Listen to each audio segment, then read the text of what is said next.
The rain had not stopped for 3 days when the helicopters came, and by the time the first Black Hawk touched down on the hospital's emergency landing pad, nobody in St. Augustine Regional Medical Center had any idea that the quiet nurse mopping floors on the night shift was about to become the most important person in the building. Her name was Margaret Sullivan, though everyone simply called her the new nurse, and for 6 weeks she had existed in near invisibility, speaking only when spoken to, eating lunch alone, and vanishing the moment her shift ended. No one knew where she came from. No one asked. In a hospital that thrived on gossip, Margaret was the one person nobody had a story about, until the night the sky opened up with rotor blades and everything changed in an instant.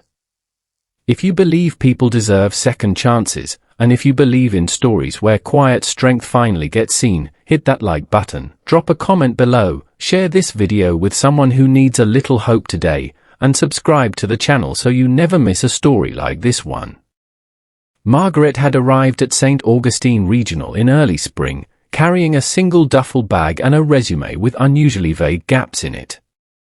The nursing director, a brisk woman named Dorothy Whitfield, had hired her out of desperation more than confidence. The hospital was short-staffed, and Margaret's credentials, though sparse in detail, were technically sound. From her first shift, something about her felt different. She moved through the halls like someone who had once run toward gunfire instead of away from it, calm in emergencies that sent other nurses into a panic, steady-handed when a patient coded, and utterly silent about herself.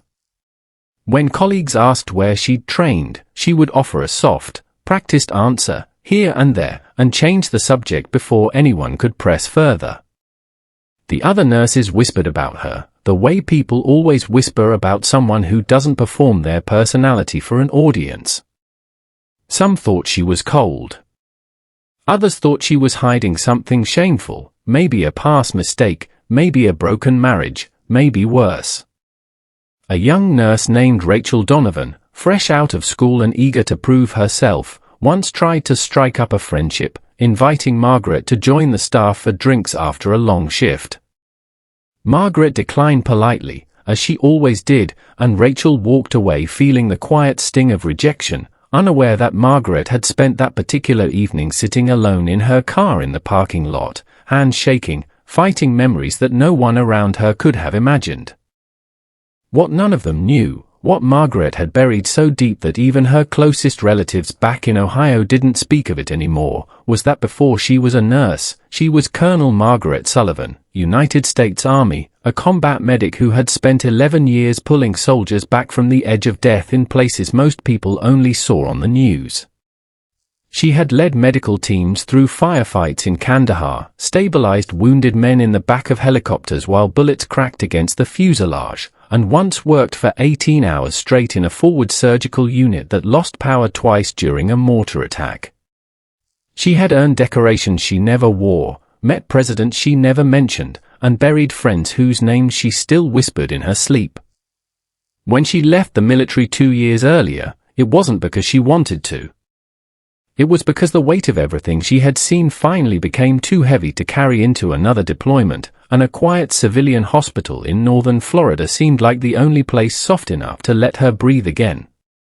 She told no one. She wanted, more than anything, to simply be ordinary, to hand out medication, change bandages, and go home to an empty apartment where no one needed her to be a hero. For 6 weeks, that plan worked perfectly. Until the night the radios in the ER crackled with a message that made every nurse in the building freeze in place: incoming mass casualty event, military transport, ETA for minutes, multiple critical, prepare trauma bay for combat injuries. The hospital, accustomed to car accidents and heart attacks, was not prepared for war. Doctors scrambled. Nurses exchanged terrified glances. Dorothy Whitfield stood in the middle of the chaos, barking orders that nobody had the training to follow with real confidence, because nothing in their careers had prepared them for what was about to land on their rooftop. And then, through the wind and rain, the unmistakable thunder of rotor blades shook the windows, and a Black Hawk helicopter descended onto the landing pad like something out of a movie, its searchlight cutting through the storm, which the entire hospital staff to the pad in stunned silence. The rear door of the aircraft slid open, and soldiers began pulling wounded comrades onto stretchers, shouting over the deafening roar of the blades. Blood soaked through hastily applied bandages. One soldier was missing part of his arm below the elbow. Another had a chest wound bubbling with every breath he took. The hospital's trauma team, brave as they were, hesitated for a fraction of a second too long, the kind of hesitation that comes from never having seen wounds like these outside of textbooks. That hesitation ended the moment Margaret Sullivan stepped through the emergency doors. Something in her changed the instant her feet hit the wet concrete of the landing pad. Witnesses would later say her posture straightened, her eyes sharpened, and her voice, soft and unassuming for 6 long weeks, suddenly carried the unmistakable authority of command. She moved directly to the soldier with the chest wound, pressed her palm against the wound with practiced precision, and began issuing orders in short, clipped sentences that left no room for argument. "Get me a chest tube. Second bag of saline, wide open. Watch his airway." She wasn't asking. She was leading, the way she had led hundreds of times before, in places far more dangerous than a Florida parking lot. The medical team, startled but instinctively trusting her sudden and inexplicable confidence, fell into formation behind her. Dorothy Whitfield, standing off to the side, watched in stunned disbelief as the quiet, invisible nurse she had barely noticed for 6 weeks transformed into the calm center of the entire crisis, saving lives with movements so practiced they seemed almost like memory rather than skill. And then, as the wounded were finally stabilized and wheeled inside, a tall man in combat gear stepped off the helicopter, rain streaming down his face, his uniform marked with the insignia of a full-bird colonel's escort. He walked directly toward Margaret, ignoring the doctors, ignoring the nurses, ignoring everyone else in the parking lot, and stopped in front of her with an expression of disbelief that slowly softened into something like reverence. He raised his hand in a slow, deliberate salute, and in a voice loud enough for the entire hospital staff to hear over the dying roar of the rotors, he said the words that would forever change how St. Augustine Regional saw their quiet new nurse, Colonel Lennox. "We need you now." The words hung in the air like thunder. Nurses who had whispered about Margaret's coldness stood frozen. Rachel Donovan, who had once felt the sting of rejection, now felt only shame for ever doubting her. Dorothy Whitfield, who had hired Margaret out of desperation, realized she had unknowingly employed one of the most decorated combat medics in the entire United States Army. The soldier addressed her not as a hospital employee, but as a commanding officer whose reputation had clearly followed her, even into a life she had tried so hard to leave behind quietly. Margaret, no, Colonel Sullivan, stood in the rain for a long moment, caught between two identities she had never wanted to merge. Then, slowly, she nodded, accepted the folder the soldier extended toward her, and turned back toward the hospital doors, already barking orders again, already saving lives, already becoming the leader she had spent 2 years trying to forget she ever was. In the days that followed, the story spread quietly through the hospital, then through the town, then finally into local news outlets that wanted to interview the mysterious nurse who had once commanded medical units in combat zones. Margaret declined most of the requests, but she did not run away this time. She stayed.